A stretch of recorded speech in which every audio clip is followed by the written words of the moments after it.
Our News on Terror segment tonight, 44 killed and over 100 others wounded in a set of twin suicide bombings in Coptic Christian churches in Egypt yesterday. ISIS claimed responsibility for the attacks, which were aimed at the vulnerable Christian religious minority. Now the president of Egypt is declaring a state of emergency. Take a look.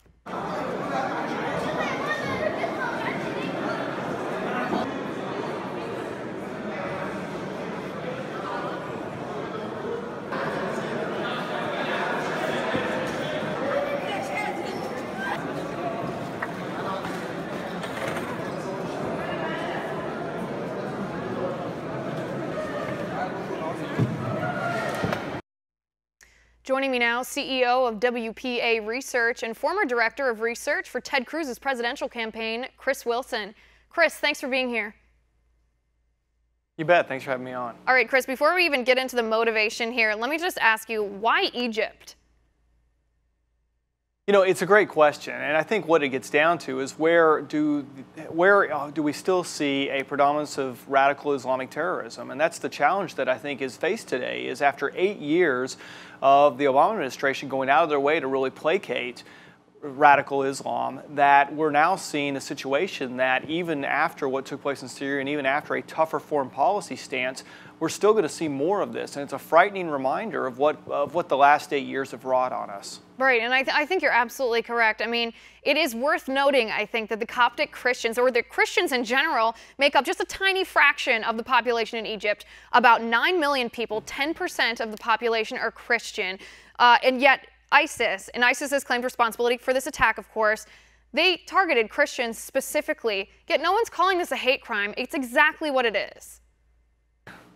Well, that's exactly right, and it's really disturbing from a standpoint of the way in which this has been covered by other sources of media that have made this out as if somehow, because it has been subjected upon a minority in Egypt, that is the Coptic Christians, as you point out, that it's less of an issue than if maybe it was done on a Muslim, Islamic temple there. And I just think the way in which it has been portrayed is absolutely despicable, because it is a hate crime, as you say, and it's one in which we should take a look at as American citizens with really dismay that the fact is that they feel so free, that ISIS feels so free to target one specific group, the Coptic Christians in Egypt, and believe that they can do it with absolute impunity. And I'll point out again, that is because for the last 8 years, that's exactly what they've gotten. Right, no defense from the world. I mean, Chris, think about it. If this situation were in reverse, if this were a Christian majority nation with just 10% of Muslims, and the Muslims were attacked, they were killed at their place of worship in as large of numbers as Christians were killed in their churches. 44 people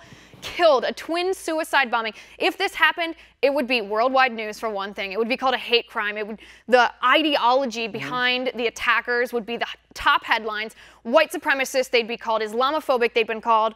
But because these attackers were radical Islamic terrorists, because their targets were Christian, even though they were a religious minority, it's just brushed off. You know, we just hear about how Trump told the president of Egypt that he'd handle it okay. The media focuses on that and not the crux of the matter. That's right. And it's you think about the way in which the attacks by Dylan Glenn in South Carolina were covered by the national media, and rightfully so. It's despicable, hateful actions, and it's tantamount to that. And it's from a standpoint of what we have allowed to take place throughout the world, where the United States has just sort of appeased ISIS and appeased radical Islamic terrorism with refusing to call it by its name. Again, I think you've got a situation here where these terrorists feel as if they can take whatever action they want, and they will not have the weight of the world down on them. And now, because they are doing this to a Christian minority, they think even more so that they will not be called out. And the whole entire process is disturbing at a level that I think it's an important reminder to us in the United States that we are still in a dangerous world, and that what's going on internationally is something we have to take action again. And it is not enough. The actions that the Trump administration took in Syria is really not enough. And I'm not necessarily calling for drone strikes or for us to take military action against them, but it is important that we make sure that radical Islamic terrorism, and ISIS specifically, is wiped off the face of the earth, because as long as it exists, we're going to continue to see attacks like we did in Egypt. Right, because I know this is the politically incorrect thing to say, but ISIS wants Christian genocide. They want to wipe Christians off the face of the earth. It's not just Americans, it's not just westernized nations. I mean, it's part of their beliefs, perversion of the religion of Islam or not. regardless, it is their religious beliefs that Christians are infidels, that we're an affront to their religion. That makes their idea of jihad, which should be a defensive type of action, that makes their attacks defensive because they think our very beliefs, our very lifestyle, our very religion, our faith, our God is an affront to them. And so by their religion, they're obligated to attack us. I don't understand how much more proof liberals in our government need, in the Western world need to recognize that what they're doing is waging a genocide against Christians, and they're not going to stop until we stop them.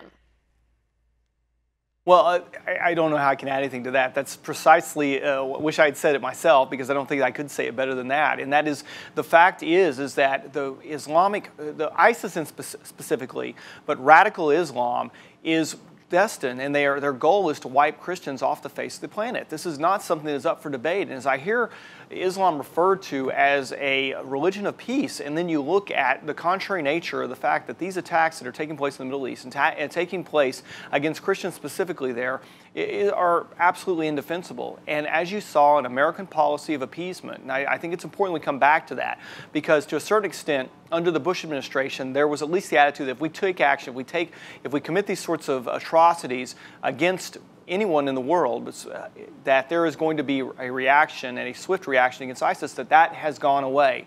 And now I would be willing, from a standpoint of intelligence, I would be willing to bet that these attacks were planned out prior to the U.S. attacks on Syria. And right. I at least think it's going to cause them to take a second look before they move forward. But having said that, it is an important reminder of where we stand in the world today. It's an important reminder of what exists in terms of a dangerous world. Right, and I think we have proof of that. I mean, I think we have somewhat proof that these attacks were pre-planned, because we have that ISIS video. I mean, I'm not going to show it because it's just terrorist propaganda, but we have a video, ISIS calling for attacks against Christians in Egypt. I mean, they warned people going to their churches.